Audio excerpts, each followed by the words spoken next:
To pretvaranje historiografske fusnote u političku batinu može se promatrati kao trajna tehnika nacionalističkog diskursa. Akademska analiza postaje retorički materijal za konstrukciju narativa u kojem agresija poprima obilježja obrane, a žrtva se prikazuje kao latentna prijetnja. U našim društvima povijest zauzima položaj daleko širi od akademskog polja.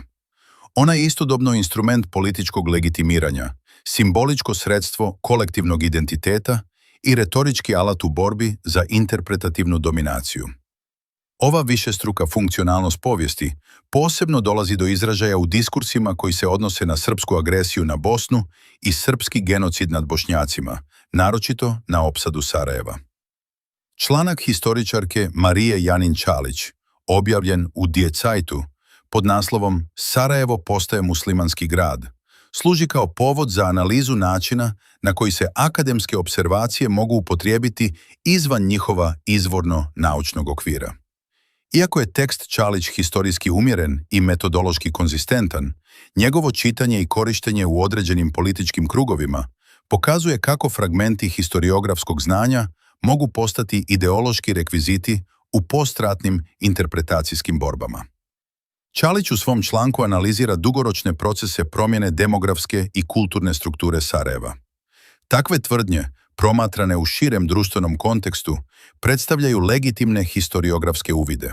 Međutim, politička aproprijacija njezinih navoda odvija se kroz proces selektivnog citiranja, gdje se pojedini odlomci izdvajaju iz analitičkog konteksta i preoblikuju u moralno opravdanje srpskih ratnih operacija tokom najduže opsade jednog grada, Sarajeva, u modernoj povijesti 1425 dana.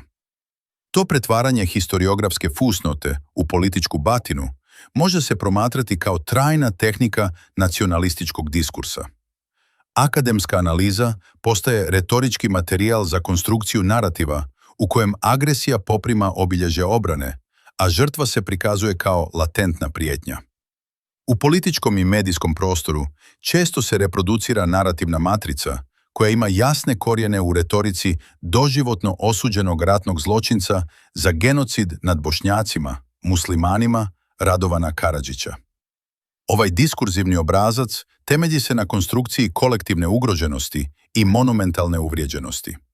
Prema toj logici, svaki čin agresije interpretira se kao preventivna reakcija na imaginarne ili fiktivne prijetnje. Opsada Sarajeva, jedna od najdokumentiranijih ratnih operacija protiv civilnog stanovništva u modernoj povijesti, u takvoj interpretaciji postaje nužna zaštita od navodnog islamističkog preuzimanja grada. Granatiranje se prikazuje kao sigurnosna mjera, a etničko čišćenje kao očuvanje etničkog prostora. Ove strategije retoričke inverzije predstavljaju pokušaj moralnog preokretanja uloga žrtve i dželata.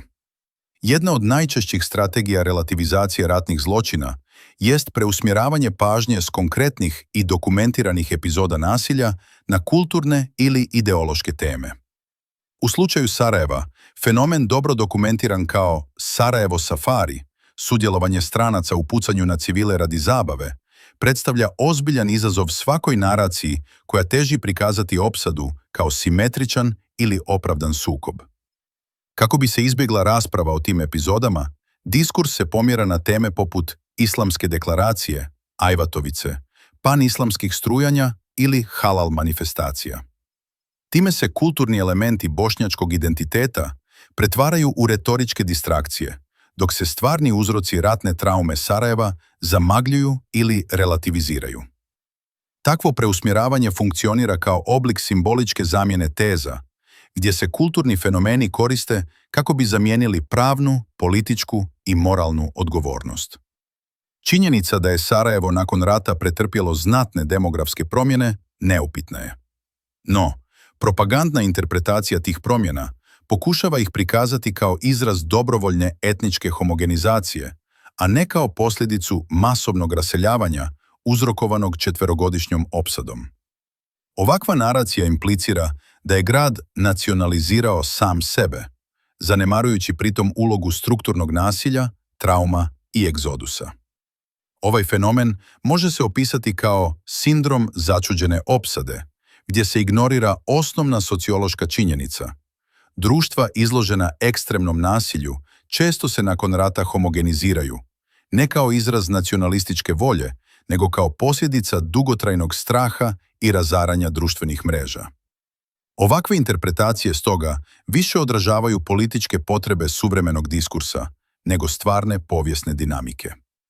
Sarajevo, kao grad koji je preživio opsadu i njene dugotrajne posljedice, ostaje izazov svakom narativu koji pokušava objasniti njegovu patnju bez priznavanja njenih uzroka. U tom smislu, kritička analiza retoričkih strategija koje zamjenjuju uzrok i posljedicu nužna je ne samo radi očuvanja historiografske preciznosti, nego i radi etičke odgovornosti u javnom govoru.